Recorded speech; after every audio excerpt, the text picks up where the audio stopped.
ഇറാഖിൽ Islamic state തീവ്രവാദികൾ കൈയടക്കിയിരുന്ന ദേവാലയത്തിൽ വർഷങ്ങൾക്ക് ശേഷം വീണ്ടും ബലിയർപ്പണം. ഇസ്ലാമിക തീവ്രവാദികൾ തങ്ങളുടെ മതപരമായ ഓഫീസാക്കി മാറ്റിയ ഇറാഖിലെ ക്രൈസ്തവ ദേവാലയത്തിൽ പുനരുദ്ധാരണത്തിന് ശേഷം വീണ്ടും ദിവ്യബലി അർപ്പണം. ഇക്കഴിഞ്ഞ വെള്ളിയാഴ്ചയാണ് നിരവധി വിശ്വാസികളുടെയും പ്രാദേശിക നേതാക്കളുടെയും സാന്നിധ്യത്തിൽ മൊസൂളിൽ പുനരുദ്ധാരണ പ്രവർത്തികൾ പൂർത്തിയാക്കിയ നിത്യസഹായ മാതാവിന്റെ നാമധേയത്തിലുള്ള കൽദായ കത്തോലിക്ക ദേവാലയം തുറന്നുകൊടുത്തത്. ഇസ്ലാമിക തീവ്രവാദികളുടെ അധിനിവേശത്തിന് ശേഷം ദേവാലയം പൂർണ്ണമായും അശുദ്ധമാക്കപ്പെട്ടിരുന്നു. നീണ്ട നവീകരണ പ്രവർത്തനങ്ങൾക്ക് ശേഷമാണ് ദേവാലയം തുറന്നു നൽകിയത്. പുനരുദ്ധാരണത്തിന് ശേഷം ഇന്നലെ നടന്ന ആദ്യ കുർബാനയിൽ 300-ലധികം വിശ്വാസികൾ പങ്കെടുത്തു. കൽദായ കത്തോലിക്ക സഭാ തലവനായ കർദിനാൾ ലൂയിസ് റാഫേൽ സാക്കോ മുഖ്യ കാർമ്മികത്വം വഹിച്ചു. ഇറാഖിലെ രണ്ടാമത്തെ നഗരമായ മൊസൂൾ ചരിത്രപരമായി അറബ് ലോകത്തെ ഏറ്റവും സാംസ്കാരിക വൈവിധ്യമുള്ള നഗരങ്ങളിലൊന്നായിരുന്നു.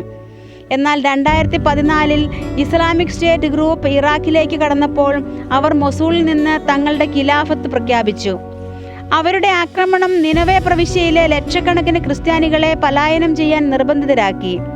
നിലവിൽ പുനരുദ്ധരിച്ച ദേവാലയത്തിന്റെ പുറം ഭിത്തിയിൽ ഇസ്ലാമിക തീവ്രവാദികൾ ഇസ്ലാമിക് സ്റ്റേറ്റ് ഹഡ്ബ ഡിവിഷൻ എന്നെഴുതിയിരുന്നു. ക്രൈസ്തവരെ ഇസ്ലാമിലേക്ക് പരിവർത്തനം ചെയ്യാനും പ്രത്യേക നികുതി അടയ്ക്കാനും കൽപ്പിക്കുന്നത് ഉൾപ്പെടെയുള്ള കടുത്ത നിയമങ്ങൾ അടിച്ചേൽപ്പിക്കാൻ ഈ മത പോലീസാണ് നേതൃത്വം നൽകിയിരുന്നത്. നിബന്ധനകൾക്ക് വിപരീതമായി പ്രവർത്തിച്ച നൂറുകണക്കിന് ക്രൈസ്തവരെ തീവ്രവാദികൾ കൊലപ്പെടുത്തി. IS ഭരണകാലത്ത് ക്രിസ്തീയ വിശ്വാസവുമായി ബന്ധപ്പെട്ട് നിലനിന്നിരുന്ന എല്ലാ അടയാളങ്ങളും നീക്കം ചെയ്യപ്പെട്ടു. യേശുവിന്റെ ക്രൂശിത രൂപങ്ങളും കന്യാമറിയത്തിന്റെ രൂപങ്ങളും ഉൾപ്പെടെ തീവ്രവാദികൾ തകർത്തിരുന്നു. പള്ളിയുടെ ചുവരുകളിൽ അവരുടെ പേരുകൾ എഴുതി. US പിന്തുണയുള്ള ഇറാഖി സൈന്യം മാസങ്ങൾ നീണ്ട പോരാട്ടത്തിനൊടുവിലാണ് 2017 ISനെ തുരത്തിയത്.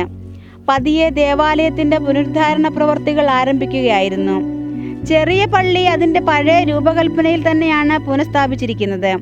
താഴികക്കുടങ്ങളും വലിയ ക്രൂശിത രൂപങ്ങളും നവീകരിച്ച മണിഗോപുരവും പുനരുദ്ധരിച്ച ദേവാലയത്തിന്റെ ശ്രദ്ധാകേന്ദ്രമായി.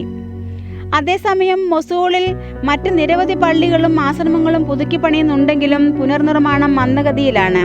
പലായനം ചെയ്ത 10,000-കണക്കിന് ക്രിസ്ത്യാനികൾ മടങ്ങി വന്നിട്ടില്ല. 2021 ഫ്രാൻസിസ് മാർപ്പാപ്പ നഗരത്തിൽ ചരിത്ര സന്ദർശനം നടത്തിയത് ക്രിസ്ത്യൻ സമൂഹത്തിനുള്ള പിന്തുണയുടെ ഭാഗം കൂടിയായിട്ടായിരുന്നു. 2003 യുദ്ധത്തിന് മുമ്പ് ഇറാഖിലെ കൽദായ ക്രൈസ്തവ ജനസംഖ്യ 1 ദശലക്ഷത്തിലധികമായിരുന്നു.